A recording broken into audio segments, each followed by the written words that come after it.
I'm here in the adult multipurpose area. It's a large room. It can be divided into 8 classrooms or to be one large room.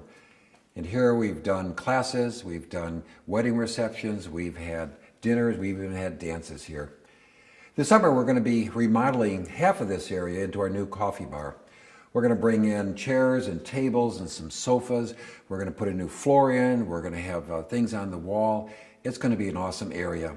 It'll be warm, it'll be attractive, and it'll be very inviting. But this is really not about coffee. It's about community. It's about love. It's about the purpose of God. What if this area became one of the most powerful areas of ministry here at the church?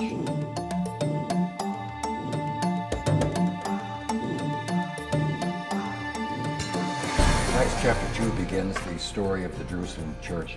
It's a church where thousands of people came to faith in Christ, had their lives transformed through the Spirit's ministry, and they became a community of such tight and strong love. Why did they grow so much? I think for the same reason that people are drawn to the ministry of Jesus.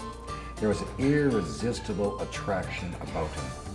They were a community that had a contagious love for one another. They were a community that had hearts of grace. And they were a community that had an unmistakable hope in the future.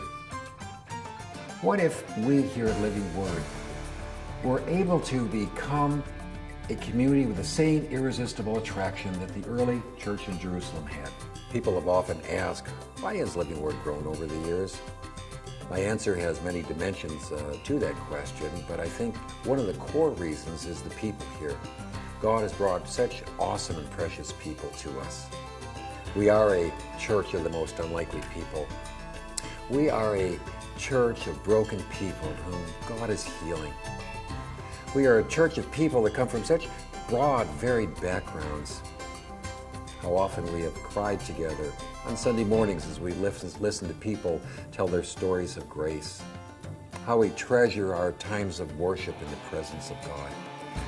And how well we have responded to the call of God upon us to be involved in service and ministry, to be reaching out with grace and compassion to people here in York and around the world. But what if we kicked all of this up a few notches? What if we became very intentional about becoming like the church in Jerusalem as described in Acts? What if we increased in our contagious love for one another? Through our conversations, through the time we spend with each other, through the care and support that we show one another. And what if the unchurched comes in our midst and they see this and that they know that we are Christians by our love for one another?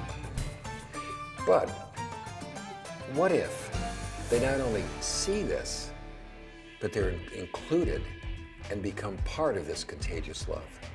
What if we were to enlarge our hearts of grace through the continual receiving of His amazing grace and extending it to others?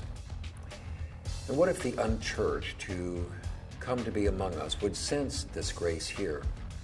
And what if they were to realize that Jesus is the source of all grace? And what if we were to grow in our ability to live out our hope in God? A hope that is unshakable in the midst of a painful, uncertain, and out-of-control world.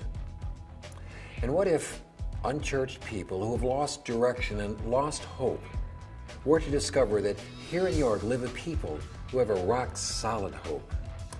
What if there were a community of Christ followers here in York who together lived out a contagious love for one another, who had huge hearts of grace, and unmistakably were a people of hope? And what if we were that people? And what if this dream became a reality? What if we become the community that is like the irresistible church of Jerusalem? What if we become the community that God has called us to be?